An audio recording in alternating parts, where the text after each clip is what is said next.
এই বাংলাদেশ আমাদের সবার। সরকারি দলে যারা আছেন তারাও আমাদের শত্রু না, তারাও আমাজন থেকে আসেন নাই, তারা এই মাটির মানুষ। আমরা বিশ্বাস করতে চাই রাজনীতি হবে শুধুই মানুষের জন্য, কোনো দল বা গোষ্ঠীর জন্য না। রাজনীতি থেকে প্রতিহিংসার বিষ এবং দুর্নীতির ক্যান্সার, এই দুইটা যদি বিতাড়িত করা না যায়, তাহলে অতীতের 55 বছরে এই জাতির ভাগ্যে যা ঘটেছে দফায় দফায়, সামনে হয়তো বা তার চেয়েও খারাপ কিছু ঘটবে। এই দুইটার বিরুদ্ধে আমাদের অবস্থান স্পষ্ট, আপোষহীন। এখানে কোনো টলারেন্স নাই, কোনো আপোষ নেই। আমরা সংসদে কত আসন নিয়ে বিরোধী দল হয়েছে বা আমাদেরকে বিরোধী দল কায়দা করে বানানো হয়েছে, এটি আমাদের কাছে খুব বড় বিবেচ্য বিষয় না।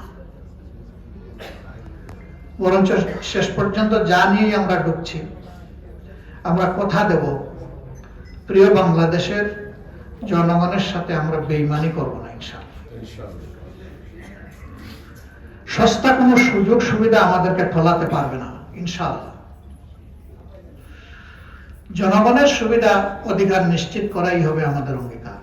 পাঞ্জাবের জগতে একটি বিশ্বস্ত নাম শাবাব এথনিক ওয়্যার।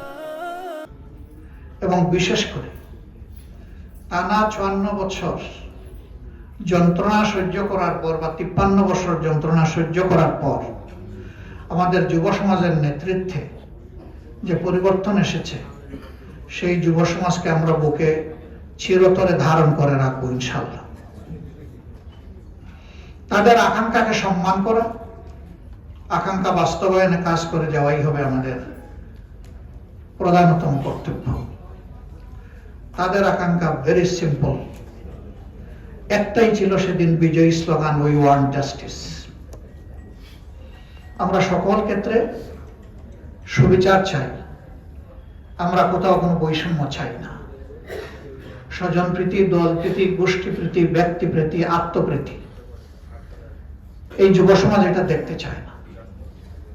আমরা যুব সমাজকে কথা দিয়েছি, তোমরা যা চাও আমাদের চাওয়াও তাই, তোমরা যা অপছন্দ করো আমরা তাই অপছন্দ করি, সুতরাং লড়ে যাব একসাথে ইনশাআল্লাহ। আর যুবকরা যে সমাজে সিদ্ধান্ত নেয়, এই সমাজ পরিবর্তন হতে বাধ্য হয়। এমনকি নবী করিম সাল্লাল্লাহু আলাইহি সাল্লামেরও আন্দোলন কিন্তু যুব সমাজের ঘাড়ে ভর করেই সফল হয়েছিল। আজকে সেই মক্কা বিজয়ের দিবস, 19 অথবা 20 তারিখ মক্কা বিজয় হয়েছিল, আজকে 19 রমজান।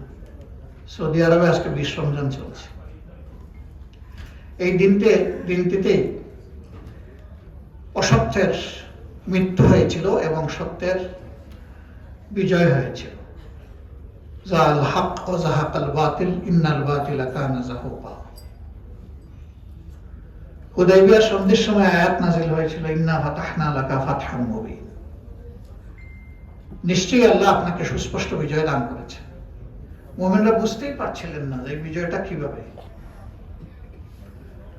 সন্ধিটা কার্যত দৃশ্যমান ছিল অপমানজনক মুসলমানদের জন্য। একতরফা ফেভারিজম ছিল মক্কাবাসী কুরাইশদের জন্য। এই সন্ধির পরে সাহাবীদের কেউ কেউ আবেগে, কষ্টে, যন্ত্রণায় মাটিতে পড়ে কেঁদে কেঁদে গড়াগড়িয়ে দিয়েছে। এটা মেনে নিতে পারছিলেন না। তারা বুঝতে পারেননি বিজয়ের সুসংবাদটা কিভাবে আসলো। কিন্তু না, 2 বছর অপেক্ষা করতে হয়নি। ওই মক্কার সাথে আর সন্ধি চুক্তিরও দরকার হয়নি। গোটা মক্কা আবাদ হওয়ার মাধ্যমে জাজিরাতুল আরব আবাদ হয়ে গিয়েছিল। বাংলাদেশও আবাদ হবে ইনশাআল্লাহ। ভালো মানুষের জন্য হবে, ভালো মানুষ গড়ার জন্য হবে। আজকে বিদগ্ধ রাজনীতিবিদ জীবনের একটা গুরুত্বপূর্ণ অধ্যায়ে তিনি চলে এসেছেন। কষ্ট নিয়ে বললেন যে আমরা কবে মানুষ হব। জীবনে খুব বেশি সিনেমা দেখার সুযোগ আমার হয়নি।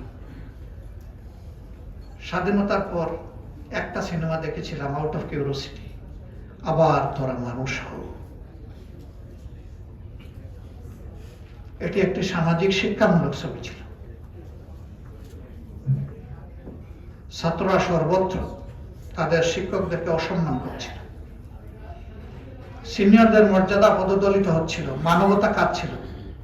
সেই সময় এই ছবিটা জনগণের মনে দারুণ আলোড়ন সৃষ্টি করেছিল। আবার তোরা মানুষ হও। আজকে মনে হচ্ছে সেই ছবির বাস্তবতাও যেন চিৎকার দিয়ে বলছে, আবার তোরা মানুষ।